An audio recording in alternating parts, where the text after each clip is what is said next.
Sir, जी। ये जो Mirena property वगैरह होती है, जी। तो उसमें पीरियड्स वगैरह स्टॉप हो जाता है और स्पॉटिंग ही रहता है, जी। वो भी 2 या 3 महीने में। जी। तो वो नॉर्मल है? मतलब सेफ है, अच्छा है, कराना चाहिए नहीं कराना चाहिए? अब देखिए, ये सवाल का जवाब अगर आप मुझसे और ये पूछें। मतलब जो मेरी स्टूडेंट ने करवाया है उनको पहले बहुत इश्यू हुआ था एंडोमेट्रियम का। लाइक उनका ब्लीडिंग 1 मंथ बंद नहीं हो रहा था। तो डॉक्टर ने उनको सजेस्ट किया कि आप मेरिना के साथ जाओ तो आपका ब्लीडिंग स्टॉप हो जाएगा और कंट्रोल में रहेगा और वो चीज रिकवर हो जाएगी। तो देखिए, उसके कारण उन्होंने वो करवाया है। अब इसका सवाल का जवाब जो है, ये थोड़ा ट्रिकी सा होगा। इसको समझने की कोशिश कीजिए कि मेरा काम है लोगों को नेचुरल तरीके से ठीक करना। ठीक। हम्म। तो अब मैं, जब तक पॉसिबिलिटी है नेचुरल तरीके से ठीक होने की, तब तक। हाँ। अरे खाना खा रहे, अच्छी तरह खाना खेलते खेलते नहीं। आज मैंने एक इडली बनाया तो खाना साथ में खाएगा, एक तो बैठ कर आजा आजा, खाना खेलना चालू करना है। हाँ, चल मैं थाली पर सेती हूँ।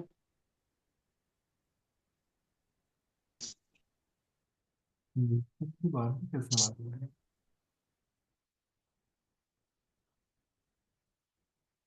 जी। तो मेरा काम है लोगों को नेचुरली हेल्प करना कि उनकी प्रॉब्लम में हम क्या नेचुरल सॉल्यूशंस दे सकते हैं। तो मेरे हिसाब से अगर आप कहेंगे तो मैं तो कहूँगा भाई, कोई भी आर्टिफिशियल सॉल्यूशन तब तक जरूरी नहीं है तब जब तक वो बहुत जरूरी ना हो। हम्म। अब मरीना लगाना जो है वो एक प्रोसेस है कि अगर किसी फीमेल को बहुत एक्स्ट्रा इंट्रायूटराइन ब्लीडिंग हो रही है तो उसकी ब्लीडिंग को कम किया जा सके, उसके बॉडी में डैमेज को कम किया जा सके और उसके मेंस्ट्रुअल साइकिल को जल्दी से जल्दी खत्म किया जा सके। सो लाइक, अगर कोई फीमेल 35 की है या 32 की है, वो 1 से 2 बार अगर 5-5 साल के दो मेरेना के साइकिल्स लेती है तो उसका मेनोपॉज आ जाएगा। ठीक। हम्म। और अगर कोई फीमेल लाइक 45 प्लस है और मेरेना कर रही है एक बार, तो पॉजिटिवली हो सकता है कि नेक्स्ट टाइम उसका मेनोपॉज आ जाए। तो ओके। ये मेनोपॉज आने का जो एक तरीका है, उसको ये प्रमोट करता है, आर्टिफिशियल तरीका है। ओके। अब जिनके साथ बहुत ज्यादा इंट्रायूटराइन ब्लीडिंग है या बहुत ज्यादा पेन है, दोनों ही कंडीशन, हम्म। तो यहाँ मॉडर्न साइंस के पास कोई और सोल्यूशन नहीं है बजाय उनके पीरियड्स को बंद करना। हम्म। ऐसे कंडीशन में वो क्या कहते हैं कि हार्मोन्स तो बैलेंस होने वाले नहीं, तो ऐसा करो हार्मोन्स को ही खत्म कर दो, पीरियड्स को ही बंद कर दो, प्रॉब्लम सॉल्व।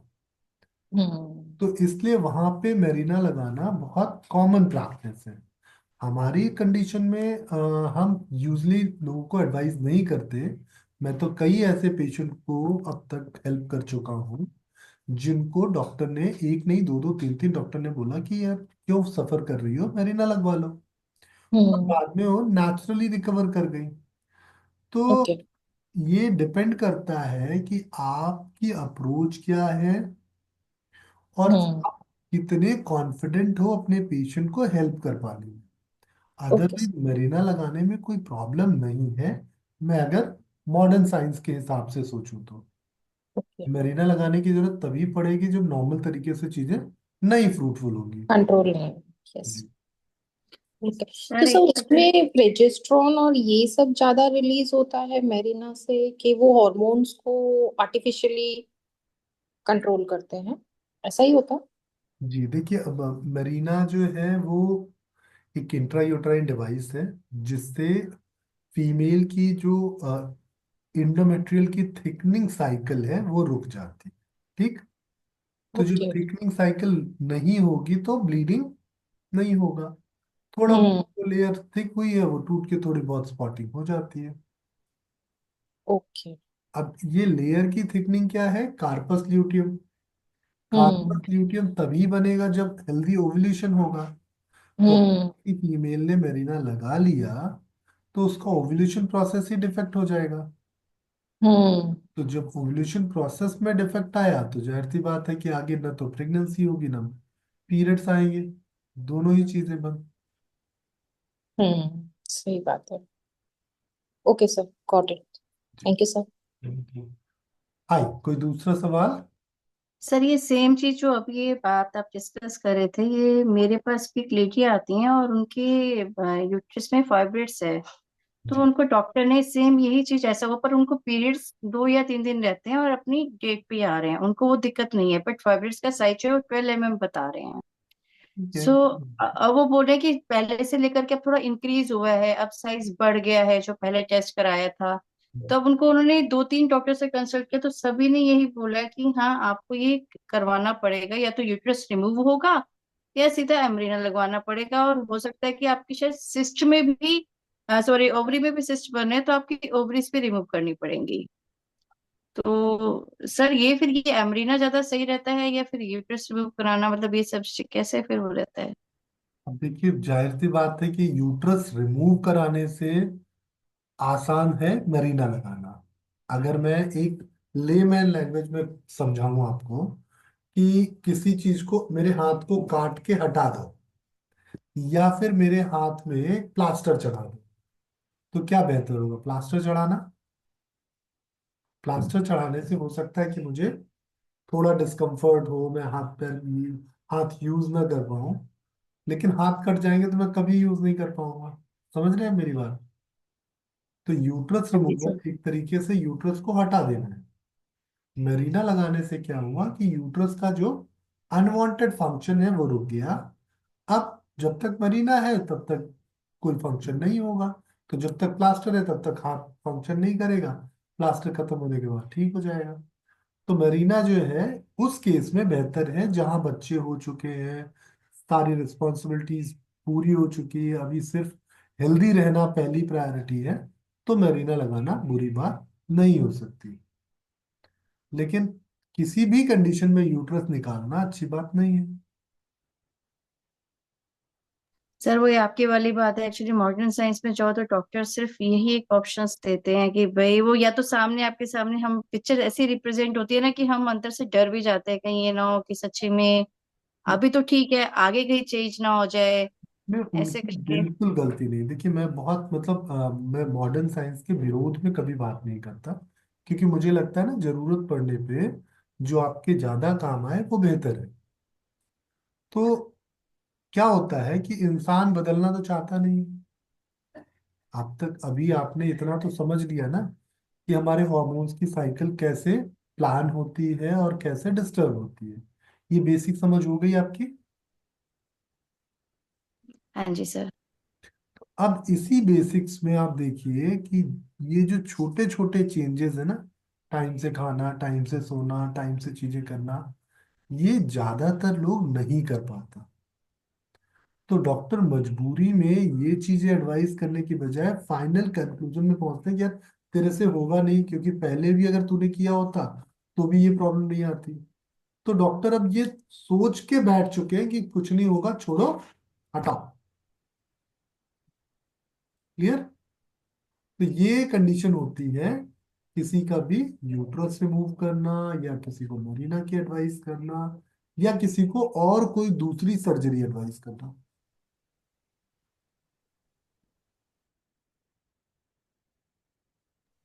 जी।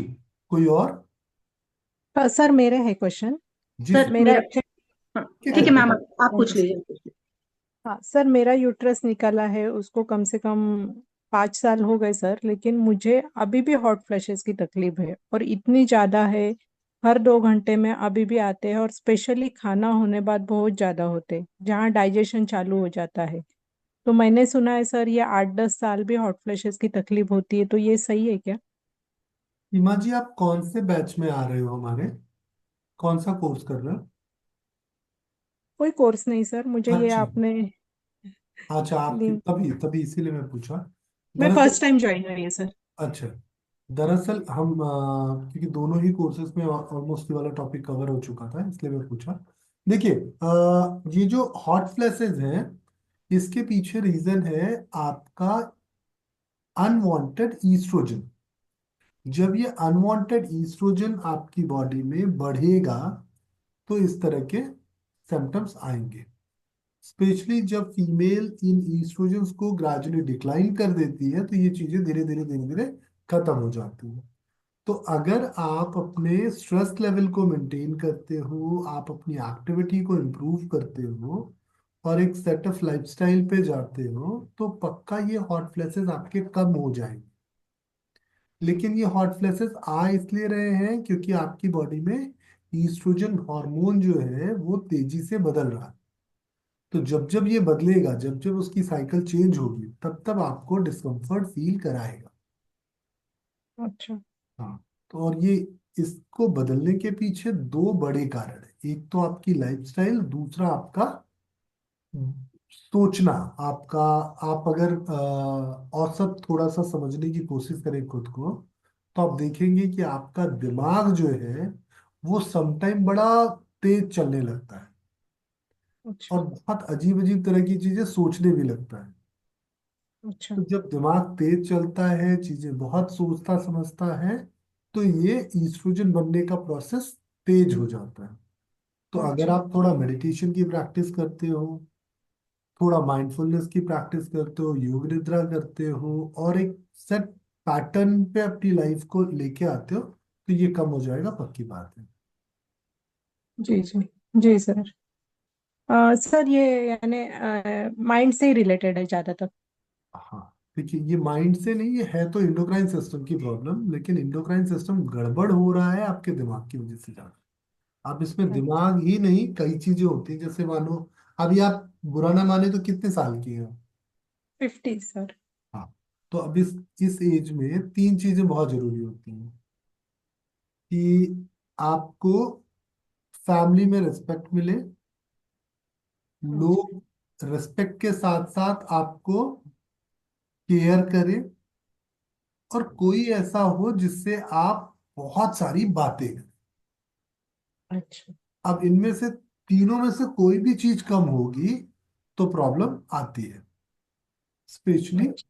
50, 55, 60 की एज में ये बहुत कॉमन है कि हमारी इच्छा होती है कि अब हमने अपनी लाइफ का बेस्ट टाइम बिता लिया है, अब कोई हमें थोड़ा सा वैल्यू करे।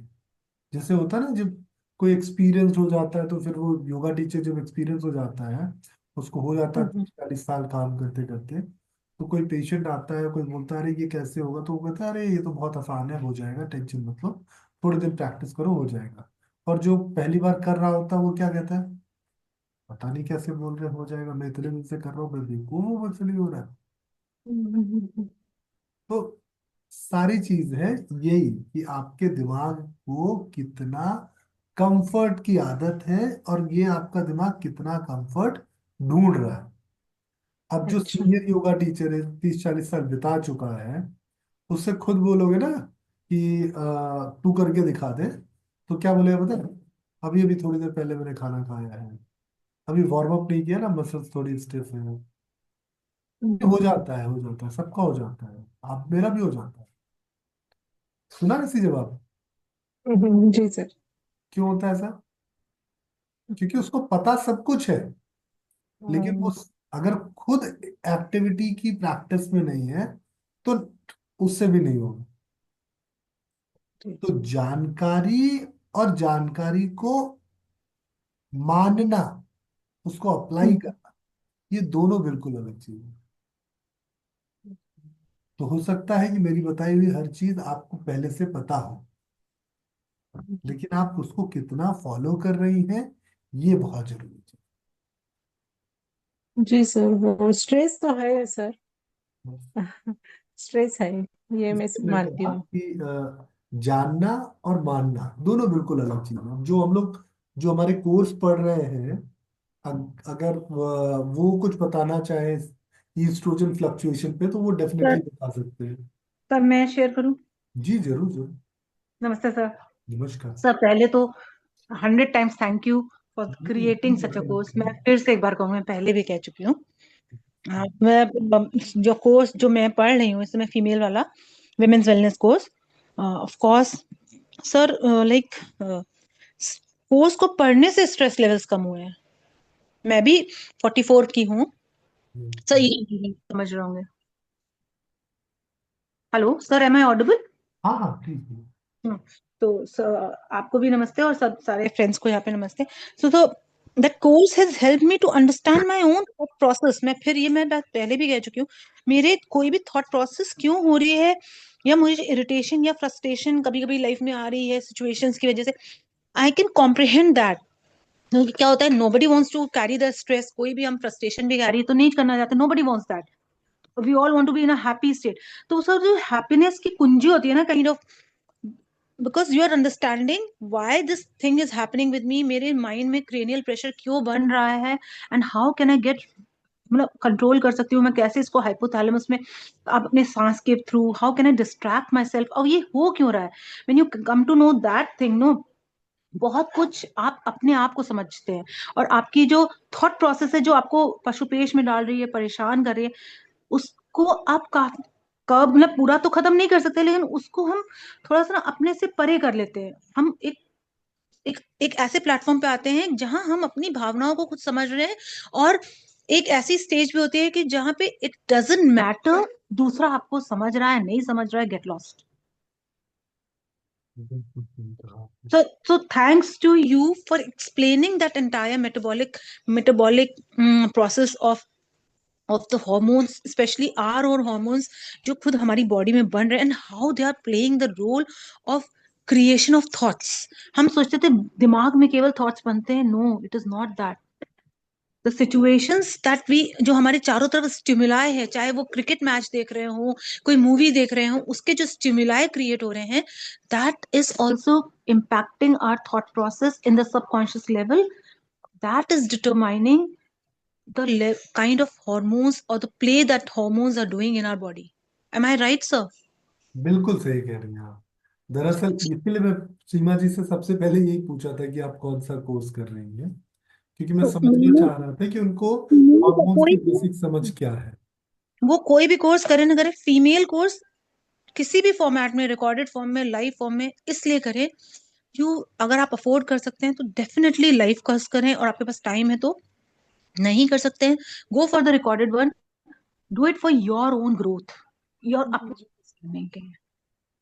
ये तो पक्की बात है, ये तो मैं काफी समय से समझा रहा हूँ कि जब तक आपको सही रास्ता नहीं समझ में आएगा तब तक आप चलते रहेंगे लेकिन सही जगह तक नहीं पहुंचेंगे। सर मेरे तो फैमिली की कंडीशन आपको मैंने बताई हुई है, तो यहाँ पे क्या बताऊं। तो मैं शायद रेगुलर क्लास संडे वाली भी नहीं कर पाती, आपको पता है, but when ever I get an opportunity I jump into this class. तो मैं ये जरूर कहूंगी, अभी मैंने मेडिकल योगा शुरू नहीं किया है, तो अभी डेफिनेटली वो भी एक बहुत अमेजिंग कोर्स होगा। उसका रिव्यू, आई तो मैं मेडिकल योगा के लिए थी, बट मैंने एक बार ये फीमेल वेलनेस वाली क्लास अटेंड कर ली थी, तो फिर मैंने फीमेल वाला विमेन्स वेलनेस का कोर्स पहले ज्वाइन कर लिया, और मेरा डिसीजन सही रहा कि विमेन वेलनेस का ही शुरू करती हूँ। At least that is helping me to settle down with my own chaos. मैं अपने अपने अंतर्द्वंद से अब काफी हद तक छूट चुकी हूँ, मतलब 3 मंथ्स में मैंने, अभी तो पूरा कोर्स मिडवे पे पढ़ रही हूँ, but it has really impacted me. नहीं नहीं, ये तो बिल्कुल सही है, थैंक यू सो मच। और ये बिल्कुल नहीं नहीं, पेड प्रमोशन नहीं था, ये सच्चाई है हीरा जी की। चलिए तो हम था इस, मेरा। हाँ प्लीज पूछिए। तो अभी मेरी वो स्टूडेंट नहीं है, वो आई थी मेरे पास, जी। तो मैंने अभी उनको मैंने बोला कि मैं पहले जानूं तो कि इसमें करना क्या है। सर उनका ईएसआर बहुत हाई आया है, 700 समथिंग आया है। हम्म। ओके, एक तो ये, दूसरी चीज सर, वो आईवीएफ का प्रोसेस करवा रही हैं, she is already going through the IVF process, करा रही हैं। तो सर आईवीएफ तो हम, में आपके लिए तो डेफिनेटली एक चीज है, मतलब कंट्रोलेबल चीज, मेरे लिए तो ये अज्ञानता, अभी मैं मिडवे ही हूँ तो मैं इतना समझ भी नहीं पाती हूँ। तो सर उन्होंने मुझसे ये बोला कि ये मेरे पास कल ही आई थी वो, जी। तो बोली योगा कैसे हेल्प करेगा। एक तो सर उनका लेटेंट एक उनका आईवीएफ फेल हो चुका है, हम्म। एक इम्प्लांट उनका फेल हो चुका है, अभी वो दूसरे प्रोसेस में चल रही हैं, दूसरे अटेम्प्ट में उनके, वो सर वो क्या फॉलिकल रिट्रीवल हुआ है, अभी इम्प्लांटेशन नहीं हुआ है। तो सर वो ये कह रही थी कि उनका ईएसआर बहुत हाई आया है। दूसरा कोई एक टेस्ट हुआ था जिससे कि उनकी बॉडी में लेटेंट टीबी डिस्कवर हुआ है, टीबी, हाँ, लेटेंट टीबी। बिल्कुल और बिल्कुल। अभी इसी इसी वजह से उनका ईएसआर इतना हाई है। और सर उन्होंने एक चीज और मुझे दिखाई, पूरी बॉडी पे बिल्कुल महीन, जैसे कहेंगे कि सुई की नोक के बराबर के dot dot dot dot dot dot dot और रेड रेड, मतलब हाथों पे, पेट पे, थोड़े से पैरों पे, फेस पे नहीं आए हैं। उन्होंने बोला पेट पे भी है, हाथों पे सर उन्होंने दिखाया, पूरी बॉडी पे उन्होंने बिल्कुल सुई की नोक के बराबर के, जैसे होते हैं ना कि जैसे समझ लीजिए सूजी होती है ना, सूजी बिखेर दें, तो उससे भी छोटे दाने और लाल रंग के फैले हुए हैं हाथों पे। वो कह रही थी पेट पे भी हैं। तो सर कह रही थी, पूछा उन्होंने कि ये ईएसआर हाई की वजह से है। मैंने कहा हो सकता है हो, बट मुझे पता नहीं, मैं भी अपने गाइड से पूछूंगी, देन मैं डेफिनेटली आपको कुछ बता पाऊंगी। So, sir, please do some light on this, for my understanding at least. बिल्कुल। ये कारण क्या है, ये समझिए आप पहले। ईएसआर बढ़ना मतलब बॉडी में किसी भी तरह का इन्फेक्शन होना। फिर आप खुद ही अपने जवाब पे पहुंची कि उनको ट्यूबरक्लोसिस का इन्फेक्शन है जिसकी वजह से उनका ईएसआर बढ़ा हुआ है। अब क्या होता है कि जब भी किसी का ईएसआर बढ़ता है तो उसकी बॉडी जो है वो उस इन्फेक्शन से लड़ने के लिए खुद को तैयार करती है। कोई भी इन्फेक्शन अगर किसी को भी होगा तो उसकी खुद की इम्यूनिटी उस इन्फेक्शन के अगेंस्ट काम करेगी। इसमें बहुत सारा हिस्टामिन बनाती है बॉडी, और ये हिस्टामिन एक तरह के एंटी एलर्जेंस होते हैं। ये प्रोसेस उनका, क्योंकि उनका टीबी का जो इन्फेक्शन है वो हो सकता है उनकी इंडोमेट्रियम में हो, तो इस वजह से उससे उनकी खुद की इम्यूनिटी अभी नहीं लड़ पा रही है, और उनको हिस्टामिन की वजह से ये एलर्जिक रिएक्शंस आए हैं। ये थोड़ा सा जैसे ही एंटी हिस्टामिनिक मेडिसिन दी जाएगी या कुछ उनके हिस्टामिन कॉम्प्रोमाइज होंगे, ये अपने आप खत्म हो जाएंगे, ये चिंता की बात नहीं है। जो ईएसआर बढ़ा हुआ है उस चीज को अगर बेहतर तरीके से मैनेज करना है तो मुझे लगता है कि समझदारी होगी कि इनको पहले टीबी का मैनेजमेंट करना चाहिए, बाद में इनको आईवीएफ का प्रोसेस प्लान करना चाहिए। आईवीएफ का प्रोसेस के लिए, क्योंकि यहाँ बहुत सारे लोग बैठे हैं, तो मैं आपको सारे इन टेक्निक्स और इनकी जरूरत के बारे में बता दूं कि किसी को आईवीएफ की जरूरत कब होती है, किसी को आईयूआई की जरूरत क्यों होती है, या पूरा ये जो इनफर्टिलिटी का बिजनेस है चलता कैसे। देखिए, अगर कोई फीमेल समय से कंसीव नहीं करती, मानो समय जो है ये कहा जाता है कि 25-26 साल अच्छी एज है, पर 30 साल से पहले अगर कोई फीमेल कंसीव नहीं करती है तो कहीं ना कहीं उसके एग की क्वालिटी थोड़ी कमजोर होने लगती है। इसको पता लगाने के लिए एक ब्लड टेस्ट होता है जिसको बोलते हैं AMH, एंटी मुरेलियन हार्मोन। एएमएच के जरिए पता चल जाता है कि आपके एग का रिजर्व कितना है और क्वालिटी कैसी है। जितना ज्यादा रिजर्व होगा उतनी अच्छी क्वालिटी होगी, जितना कम रिजर्व होगा उतनी बुरी क्वालिटी होगी। तो एएमएच के टेस्ट के बाद ये पता चलता है कि फीमेल की जो अभी की एक क्वालिटी है वो कैसी है। अगर किसी फीमेल का एएमएच कम है तो उसके एग को मैच्योर होने के लिए ज्यादा हार्मोन और ज्यादा ब्लड चाहिए। एक नॉर्मल लाइफस्टाइल में ज्यादा हार्मोन और ज्यादा ब्लड पाना थोड़ा मुश्किल है, क्योंकि हार्मोन ज्यादा क्या चाहिए, एफएसएच चाहिए। एफएसएच कम क्यों हुआ, क्योंकि ईस्ट्रोजन ज्यादा आ रहा है। अब ये जो विंडो है ना 30, 32, 35 वाली, इसमें नेचुरली फीमेल स्ट्रेस लेवल पे होती, ईस्ट्रोजन हाई होता है। अब जब ईस्ट्रोजन हाई होगा तो एफएसएच नेचुरली कॉम्प्रोमाइज हो गया, क्योंकि दोनों के बीच का रेशियो मेंटेन करने के लिए। अब बॉडी को जरूरत एफएसएच ज्यादा की है, लेकिन ब्रेन की कंडीशन की वजह से एफएसएच कम रिलीज।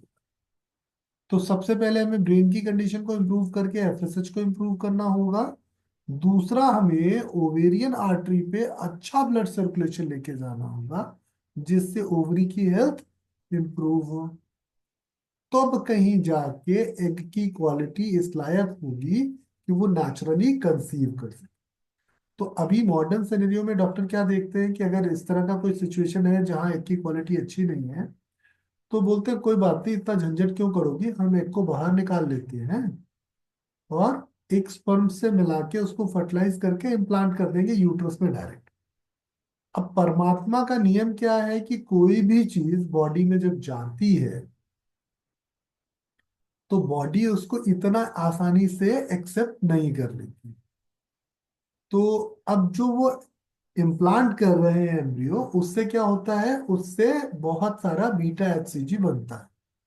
अब ये बीटा एचसीजी आपके ब्लड के थ्रू आपके ब्रेन को एक मैसेज देता है कि भैया मुझे मत मारना, मैं बच्चा हूं तुम्हारा। अब ब्रेन ने अगर पीछे का सारा प्रोसेस नहीं फील किया तो उसको क्या लगता है कि ये झूठ बोल रहा है और मार के निकाल देता है, जिसमें आईवीएफ फेल हो जाता है। और इन केस ब्रेन इमोशनल था, ब्रेन ने पहचान लिया कि अच्छा ठीक है तू बच्चा है, तेरा केयर करेंगे, तो आगे चल के थोड़े दिनों बाद प्रोजेस्टेरॉन लीड कर जाएगा और ये प्रेगनेंसी सस्टेन कर जाएगी। तो पहली चीज, हेल्दी ब्रेन और अच्छा ब्लड सर्कुलेशन आईवीएफ की जरूरत को खत्म या कम कर देते हैं। अगर ये दो चीजें पहले कर ली जाए और फिर आईवीएफ पे जाए तो कंसीव करने के चांसेस 25% तक बढ़ जाएंगे। तो जो सक्सेस रेशियो 50-50 का था, अभी 75-25 का हो जाएगा कि सक्सेस होने के चांसेस 75 हो जाएंगे और फेल होने के 25। क्यों? क्योंकि फेल होना पूरी तरह से आपके अपने कर्मों पे है। मुझे लगता है कि माता पिता बनना सिर्फ एग और स्पर्म को मिलाना नहीं है। अगर एग और स्पर्म को मिलाना माता पिता बनना होगा तो भाई, एक कपल अगर महीने में उसको पता है कि इस दिन उसका ओवुलेशन हो रहा है और उस दिन डॉक्टर उसकी बोलती है कि दिन में 2 से 3 बार इंटरकोर्स करो, तो एक आध स्पर्म तो वहां तक पहुंचता ही होगा। ऐसा तो नहीं कि सारे ही मर जाते हो, सारे इतने निकम्मे स्पर्म है कि सब मर जाए। तो कुल मिला के इस पूरे प्रोसेस में जो जरूरी चीज है वो परमात्मा की रजामंदी है। जो आत्मा आपको चुन रहा है, उस आत्मा का ये सबसे बड़ा रोल होता है कि वो आपको अपने माता पिता जैसा चुन रहा है या नहीं चुन। तो आईवीएफ फेल होना ना होना पूरी तरह से माँ और पिता के कर्म, गति और अर्थ पे निर्भर करता है। ठीक, उसकी किस्मत पे निर्भर करता है। अब बात करते हैं कि आईवीएफ अगर ना करना हो, एक दूसरा प्रोसेस करते हैं आईयूआई, इंट्रा यूट्राइन इंसेमिनेशन। इसमें क्या करते हैं कि मेल के स्पर्म को थोड़ा क्लीन करके हेल्दी स्पर्म्स को कलेक्ट करके एक सीरीज के थ्रू, एक कैथेटर के थ्रू यूट्रस पे ले जाके अब सोचिए, जो बहुत नेचुरल प्रोसेस होना चाहिए उस चीज को प्रमोट ना करके आप आर्टिफिशियली ले जाके छोड़ रहे हैं। तो आर्टिफिशियली संभावना बहुत ही कम हो जाती है, लेकिन डॉक्टर्स उसके पीछे उनका प्रोसेस कॉस्ट होता है, इस वजह से करते हैं। अब एक बात, कोई इंसान अगर रोज किसी रास्ते पे चल रहा है तो वो रास्ता उसके लिए आसान होगा। तो अगर एक कपल रेगुलर इंटरवल पे इंटरकोर्स कर रहा है तो उस इंटरकोर्स से क्या होगा, एक तो उसके हैप्पीनेस वाले हॉर्मोन्स आएंगे, दूसरा उसके स्पर्म को उसकी बॉडी से एक रेजिस्टेंस मिलेगी जिससे वो उसकी बॉडी पे मरेंगे नहीं, उसका स्ट्रेस लेवल कम होगा। तो उसके स्पर्म की जो स्पीड है, जो उस पूरे पैसेज की समझ है, वो बेहतर होगी। तो यहाँ पे सिर्फ ओव्यूलेशन को मार्क करके फिजिकल इंटरकोर्स करना सबसे बड़ा कारण होता है कंसीव न कर पाना। तो जब भी इनफर्टिलिटी पढ़ते हैं सबसे पहली चीज यही पढ़ाई जाती है कि कपल कम से कम 1 साल 365 दिन अनप्रोटेक्टेड इंटरकोर्स कर रहा हो, वो भी रेगुलर इंटरवल पे। अब ये जो रेगुलर इंटरवल है, ये 2 दिन से ज्यादा का गैप नहीं कहता। तो लाइक अगर किसी कपल ने मंडे इंटरकोर्स किया तो ट्यूसडे वेडनेसडे के बाद थर्सडे फिर से उनको इंटरकोर्स करना है। ठीक। तो अगर 2 दिन के इंटरवल पे किया तो मिनिमम कितने बार इंटरकोर्स हुआ? महीने में उनका जो मिनिमम इंटरकोर्स हुआ वो 10 से 12 बार हुआ। ठीक। एक स्पर्म फीमेल बॉडी में 3 से 5 दिन तक जिंदा रह सकता है। अगर, तो आप सोचिए, अगर 10 बार इंटरकोर्स हुआ, एक स्पर्म अगर 2-3 दिन भी जिंदा रहा, तो पूरे महीने में एक दिन भी अगर ऐसा होता है जिस दिन ओवुलेशन हो, तो उसके कंसीव करने की संभावना बढ़ जाएगी। तो सबसे जरूरी चीज क्या है कि रेगुलर अनप्रोटेक्टेड इंटरकोर्स हो। और ये इंटरकोर्स ऐसा ना हो कि प्रेशर वाला। अगर ये प्रेशर वाला इंटरकोर्स होगा तो क्या होगा? बच्चा बनने की जगह प्रोसेस ही फेल हो जाएगा। तो ये सबसे जरूरी चीज है कि दोनों के बीच में पहले तो एक इमोशनल बॉन्ड हो, फिर एक फिजिकल बॉन्ड हो, एक फिजियोलॉजिकल बॉन्ड भी जरूरी है। फिजियोलॉजिकल बॉन्ड में क्या होगा? मेल के सीमेन का वॉल्यूम कैसा है, लिक्विडिटी टाइम क्या है, फीमेल की बॉडी में उस स्पर्म को लेके एक्सेप्टेंस कैसी है, फीमेल में कहीं कोई एडिशनल सिक्रीशंस तो नहीं है, सही जगह पे इजैकुलेशन है, बहुत सारे फैक्टर्स हैं। और ये सारी चीजें न बताई जाती हैं न समझाई जाती, सिर्फ कहा जाता है आओ आई आई करो। हम्म? तो अगर एक कपल को बस बेसिक सी चीज समझा दी जाए कि देखो, दोनों अपनी सेहत अच्छी कर लो, दोनों अच्छा खाना खाओ, दोनों अच्छी मेहनत करो, दोनों अपना स्ट्रेस कम करो, अपने बीच के रिलेशन को इम्प्रूव करो, तो बहुत आसान हो जाएगा कंसीव करना। परमात्मा किसी के दुश्मन तो है नहीं, हर किसी को चाहते हैं कि अच्छा जीवन दे। लेकिन जिनको देख के लगता है कि यार इसको बच्चा देना बेवकूफी होगी, उसको नहीं देते। तो ये तो हमारी गलती है ना कि हम परमात्मा को ऐसा आभास कराते हैं कि इसको बच्चा देना बेवकूफी होगी। तो हमारे कर्म, हमारा व्यवहार, हमारे विचार, ये सारी चीजें बहुत इंपॉर्टेंट रोल प्ले करते हैं फर्टिलिटी जर्नी में। और आप विश्वास मानिए, अगर हमारा जो फर्टिलिटी प्रोग्राम आप पढ़ते हो पूरा, तो मैं गारंटी लेके कह सकता हूँ कि 10 में से 6 कपल तो पक्का कंसीव करेंगे। 4 लोगों को मैंने इसलिए छोड़ा क्योंकि 2 परमात्मा की वजह से नहीं करेंगे, और 2 जिनको स्ट्रक्चरल डिफेक्ट है, जिनके साथ कोई सच में प्रॉब्लम है कि भाई स्पर्म काउंट अच्छा नहीं है, फेलोपियन ट्यूब ब्लॉक है, या एंडोमेट्रियम ठीक से नहीं बन पा रही है, थिन एंडोमेट्रियम है। तो ये 2 लोग वो होंगे जिनको सच में कोई फिजियोलॉजिकल प्रॉब्लम है। तो फिजियोलॉजिकल प्रॉब्लम, साइकोलॉजिकल प्रॉब्लम, ये दोनों चीजें ही हैं जो बैरियर है, बाकी कोई और बैरियर है नहीं। परमात्मा किसी के दुश्मन नहीं। सर यहाँ एक क्वेश्चन और है बताएं। कि उन्होंने मुझे ये बताया कि जो फर्स्ट आईवीएफ फेल हुआ इम्प्लांट, जबकि उसके पहले उन्होंने मुझे पूरा बताया, कल around she was here at my place for around 40-45 minutes and literally in tears. मैं सर, मैं तो इक्विप्ड हुई नहीं, तो मैं कुछ हेल्प ही नहीं कर पाई। मैंने उनसे सिर्फ यही बोला कि let me ask my guide, क्योंकि उन्होंने ये बोला कि सर प्रोजेस्ट्रॉन के इंजेक्शंस भी लग रहे थे आफ्टर द इम्प्लांट, फर्स्ट हाँ। इम्प्लांट के बाद। तो सर जब प्रोजेस्टेरॉन दे रहे थे, ठीक है, ब्रेन ने उसको रजिस्टर नहीं किया तो भी और 7-8 दिन तक, 10 दिन तक लगते रहे वो इंजेक्शन। तो और सर उसके बाद ही जब वो फेल हुआ, उसके बाद फिर उनकी एंटीबायोटिक चली, बिकॉज डीएनसी तो नहीं किया उन्होंने वो जो इम्प्लांट किया था। उसके बाद फिर वो हुआ, फिर एंटीबायोटिक चली। तब फिर उन्होंने किसी सेकंड को दिल्ली में ही किसी को कंसल्ट किया, अच्छे डॉक्टर, सेकंड ओपिनियन लिया। मैंने तो वो बोली कि उन्होंने बोला कि लेटेंट टीबी डायग्नोज कराओ, उसका टेस्ट किया। और ईएसआर, तो ईएसआर 750 के करीब आया, लेटेंट टीबी भी है।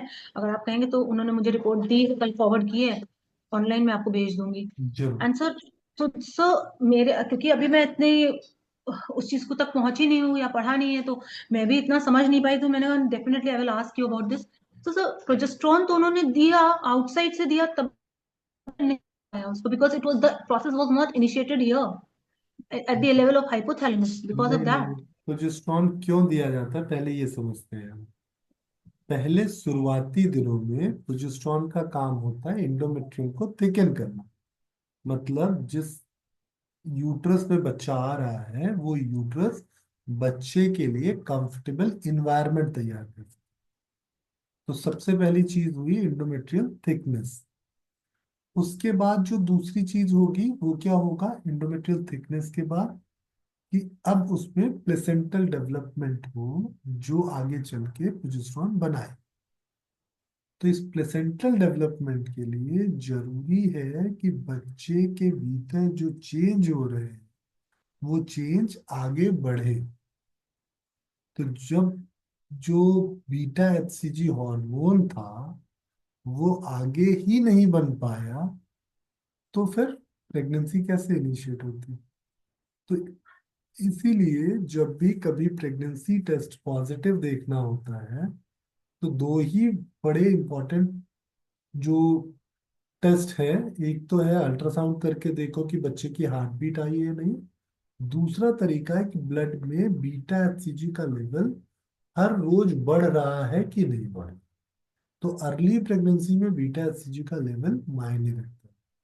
तो अगर ये लेवल मानो आज 500 ml निकला, ये हाइपोथेटिक एग्जांपल है, 500 ml आपको समझाने के लिए, 500 ml निकला तो कल ये 600 होना चाहिए, परसों 700 होना चाहिए। और अगर ये नहीं हुआ, 500 ही रहा, 450 ही रहा, तो बच्चा आगे ग्रोथ नहीं करेगा। और जब वो ग्रोथ नहीं करेगा तो उसकी पूरी जो तैयारी है वो नहीं हो पाएगी। और मजबूरी में फिर उस बच्चे को वहीं रुकना पड़ जाएगा। सर एक क्रॉस क्वेश्चन। बोलिए। सॉरी। तो मैं जब उनसे मिली तो उनकी ना बॉडी थोड़ी स्टेचर भी ऐसी थी कि it was evident from her face कि बेचारी she is well well educated lady है, बहुत बहुत ही सभ्य फैमिली से हैं। बट आई थॉट उनकी आंखें थोड़ी सी यहाँ से जैसे ना स्ट्रेस्ड आउट से होते हैं ना जब हम रात में जाग लें, या जबकि वो कहती है मैं तो 8 से 7 8 घंटे आराम से सोती हूँ, सुबह देर से भी उठती हूँ। तो जॉब से भी ब्रेक ऑफ लिया है उन्होंने, बहुत अच्छी जगह से एमबीए करके she was at a very good position. अभी शी इज 36 नाउ।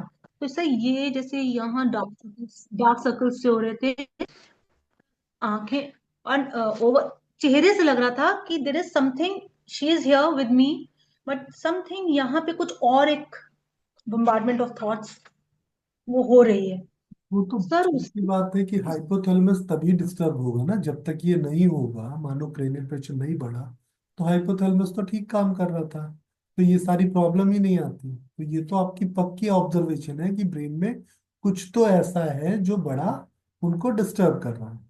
लेकिन उस चीज को अगर हम नहीं निकाल पा रहे हैं तो हमें क्या करना होगा, कम से कम उसका एक रिप्लेसमेंट उनको दे दें जिससे वो उस प्रॉब्लम को वहीं सप्रेस करके आगे बढ़ पाए। एक चीज और सर, प्लस सर जैसे अगर मैं साइड से बताऊं तो सर उनका यहाँ पे शी इज लीन, मोटी नहीं है वो, बट ये ऐसे टिपिकली झुका और गर्दन ऐसे आगे। तो ये सर जो हमने थोड़ा सा पढ़ा था तो उसमें एक टिपिकल साइन पढ़ा था ओवर थिंकर्स का कि बॉडी का स्ट्रेचर ये वो सर मतलब थोड़े दिन से प्रैक्टिस करते करते थोड़ा सा आ गया है कि ओवर थिंकर वाला वो सामने आ रहा था कि मतलब there is something which she did not share with me of course. मैं इतना उनको जानती भी नहीं, why would she do that, but मैंने उनसे ये बात जरूर कही कि please start working on your stress levels. तो बोली मुझे कोई स्ट्रेस नहीं है। हमने कहा नहीं, आप प्लीज बुरा नहीं मानिएगा, मेरी ड्यूटी है क्योंकि आप मेरे पास आई हैं, तो I can not cheat you, I am not charging you anything, but please आप इसको रिस्क लेके चलिएगा कि you are carrying something, cooking subconscious mind में आप कुछ कुक कर रही हैं। ये देखिए, ये जो आपकी बात थी, आप अपने लहजे से बिल्कुल सही थी, पर इसको अगर हम एक आम फीमेल के हिसाब से देखें तो 90% टाइम हर फीमेल के ब्रेन में कुछ ना कुछ चलता रहता है। अब जब उसके दिमाग में कुछ ना कुछ चल रहा है तो ये जाहिर सी बात है कि वो उसको इतना सीरियस नहीं लेगी। तो हमें क्या करना होगा, हमें फिजियोलॉजिकल तरीके से पहले सपोर्ट करना होगा। हमारी बॉडी में परमात्मा ने 3 तरीके दिए थे। पहला तरीका जो योगियों वाला तरीका जिसको हम सेरोटोनिन कहते हैं, मैं इसको सबसे अच्छा तरीका मानता हूँ कि न सुख में सुखी न दुख में दुखी, ये बैलेंस स्टेट है सेरोटोनिन। ये तभी आएगा जब ब्रेन और बॉडी कनेक्शन बहुत अच्छा हो। फिर दूसरा जो कनेक्ट तरीका है वो है 10 तरह के अलग अलग एंडोर्फिन होते हैं। ये क्या होते हैं, ये अलग अलग तरह की एक्टिविटीज से डेवलप होते हैं, पर ये थोड़े लॉन्ग टर्म तक स्टे करते हैं। इनका एम होता है लाइफस्टाइल को इम्प्रूव करना। तो जैसे कभी कोई बड़ी छुट्टी बिता के आता है, कभी किसी पुराने फ्रेंड से मिल लेता है, किसी म्यूजिकल कॉन्सर्ट में चला गया, पत्तों को अपने लॉन में जाके उसने अपने गमलों को, अपने पत्तों को, जैसे मैं अपने पालक को थोड़ा पानी दे दूं या अपने धनिया को थोड़ा खिला लूं तो मैं खुश हो जाता हूँ। तो इस तरीके से सबके अपने अपने अलग अलग तरीके हैं। पर ये तरीके ऐसे हैं जो उसको बार बार ये करने के लिए प्रेरित नहीं कर पाते, क्योंकि इनमें किसी तरह का कोई एडिक्टिव कंपोनेंट नहीं है। ये सिचुएशनल है। तो अब मैं अगर अपनी लाइफ में ऐसे सिचुएशंस नहीं लाऊंगा तो मुझे ये चेंजेस नहीं फील होंगे। अब मैं अपने बच्चे को गोद में उठा लूं या अपनी बेटी के साथ में बैठ के आधे घंटे बात कर लूं, तो नेचुरली मेरा क्या होगा, बॉडी में एंडोर्फिन्स बढ़ जाएंगे। लेकिन जो लोग इस एक्ट को भी नहीं एंजॉय कर रहे हैं उनकी स्थिति क्या होगी, उनके एंडोर्फिन्स तो सप्रेस हो गए। तो उनके पास एक और ऑप्शन बचता है जो परमात्मा ने दिया, वो है डोपामाइन। अब ये डोपामाइन जो है वो थोड़ा आदती टाइप का है। सिगरेट पी मजा आया तो वो बार बार बोलेगा यार सिगरेट पी ले थोड़ा मजा आ जाएगा, सिगरेट पी ले थोड़ा मजा आ जाएगा, है ना। रात को अगर आपने थोड़ा सा शराब पी के सोने की आदत डाल दी तो यार मन करेगा आप थोड़ा पी लेते, नींद अच्छी आ जाएगी। आपने फिजिकल इंटरकोर्स एंजॉय किया, डोपामाइन आया, तो वो आपको बार बार प्रेरित करेगा यार इसके साथ अच्छा कंपेटिबिलिटी थी, इसके साथ रिलेशन बनाना अच्छा है। हो सकता है जिसके साथ बन रहा हो उसके साथ अच्छा ना हो। तो ये किसी भी ऐसी चीज से मिल सकता है जो चीज आपको आकर्षित करे और उस चीज में घुसने को तैयार करे। ठीक है, तो ये कोई भी एक्सटर्नल इनटेक हो सकता है, जैसे गुलाब जामुन खाना, जलेबियां खाना। पहले एक धारा का ऐड आया करता था कि बच्चा नाराज होकर घर से भागने वाला, छोड़ के जाने वाला होता है, फिर बताते कि आज तो जलेबियां बनी, तो वो मान जाता है। तो वो सब कुछ इसी डोपामाइन की वजह से। ठीक, आपने देखा होगा कि कोई शराबी जो है वो सुबह कितने भी अच्छे मूड में हो, रात के समय अगर उसका दुश्मन भी उसको शराब लेके बुलाए तो पहुंच जाएगा शराब पर। तो ये है जहां आपका खुद का कंट्रोल खो जाता है, आप खुशी के पीछे भाग जाते हैं। पर ये खुशी जो है ये लंबे समय तक टिकती नहीं। तो परमात्मा ने हमें दिए तो कई सारे साधन थे, अब हम जब इनमें से किसी साधन को उपयोग न कर पाए तो होती है परिस्थिति गड़बड़। तो जो लोग स्ट्रेस में होते हैं ना उनके लिए ये एंडोर्फिन्स बूस्ट कर पाना थोड़ा मुश्किल होता है। तो अब उनके लिए हम क्या कर सकते हैं,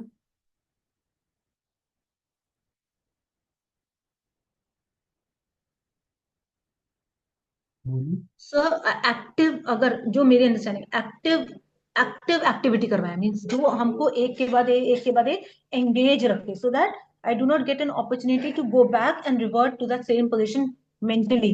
मतलब दिन का एक फेज ऐसा होना चाहिए जिसमें हम एक्टिव एक्टिविटी करें। फॉर कितनी देर एग्जाम्पल, ऐसा कर सकते हैं आप? किसी ऐसी सेंटर में चले जाएं जहाँ पे जैसे बहुत सारी लेडीज बैठी हो, तो वी आर प्लेइंग क्या सुडोकू या ये जो होता है हाउजी है, विल नॉट हेल्प, नो। या आसन के फॉर्म में एक्टिव आसन, ठीक है। पावर योगा टाइप्स हाँ समथिंग। बिल्कुल, देखिए जब तक किसी इंसान के पास एनर्जी की कमी होगी तब तक उसके सामने कुछ भी लाके दे दीजिए उसको मजा नहीं आएगा। बहुत वियर्ड सा एग्जांपल देता हूँ, मुझे लगता है कि वियर्ड चीजें जल्दी दिमाग में घुसती हैं। एक लड़की, एक रशियन सुंदर लड़की सामने आपके डांस कर रही है और आपको इरेक्टाइल डिसफंक्शन है, आपको मजा आएगा उस लड़की को देख के?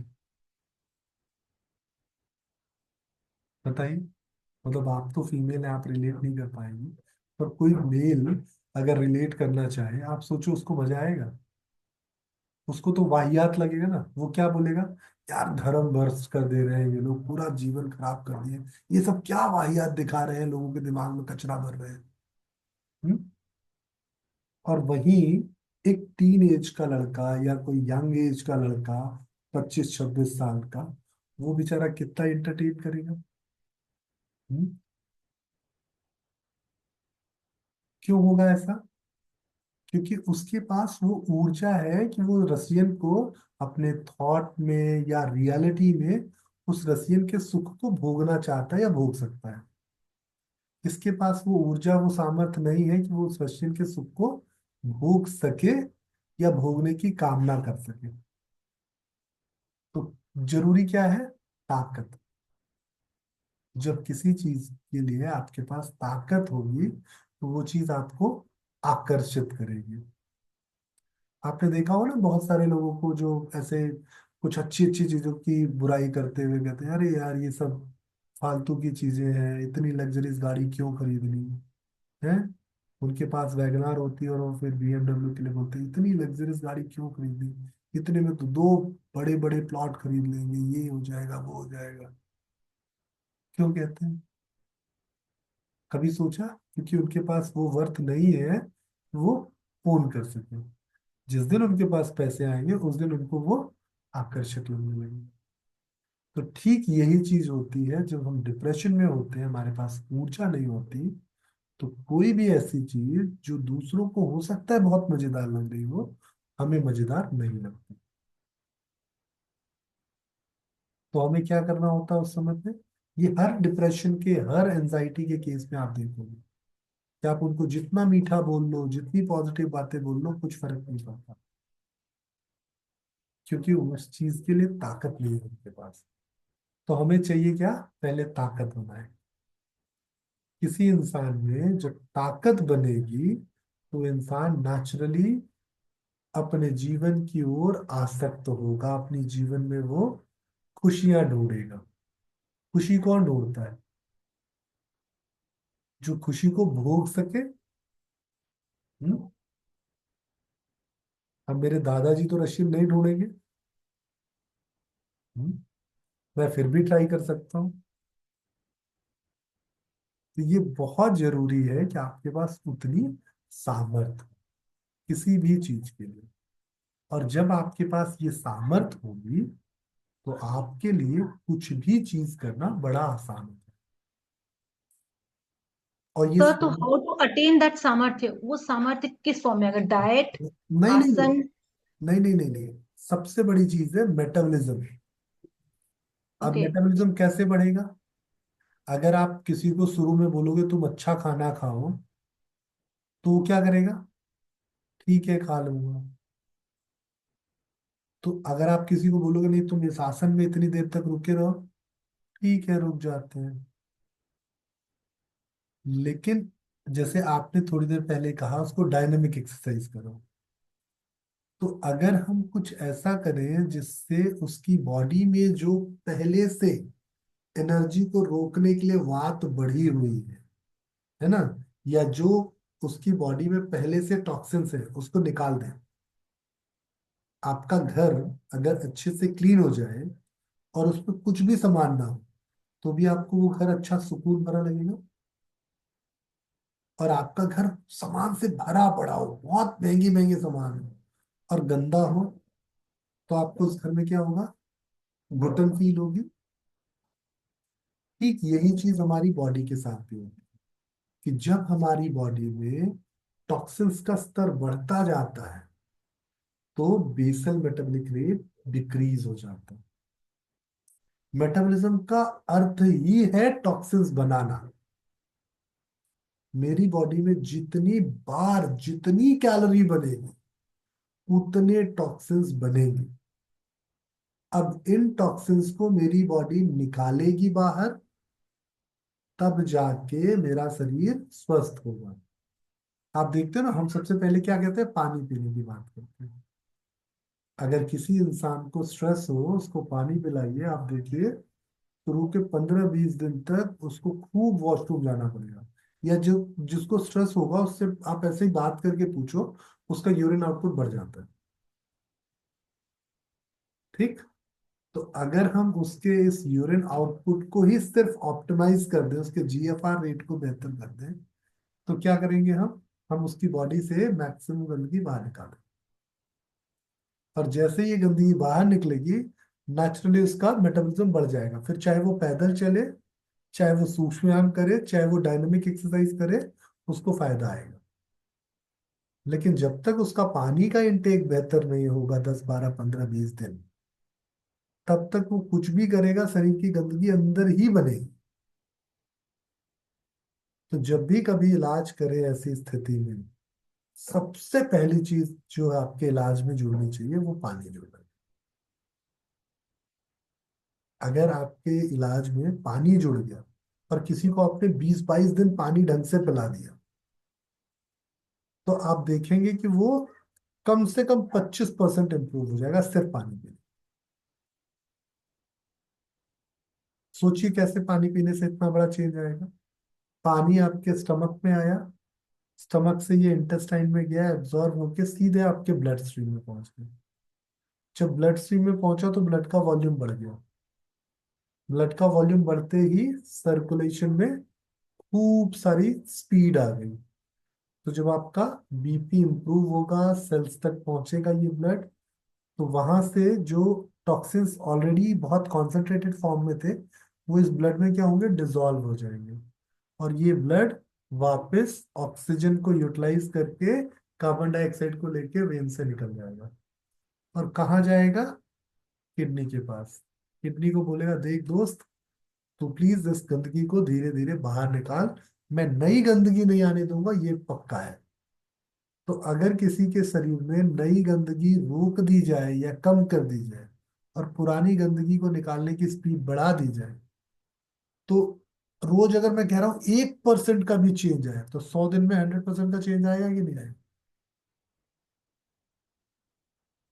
लेकिन हम क्या सोचते हैं, पहले दिन ही 30 40% का चेंज आ जाए, और यही हम फेल हो जाते हैं।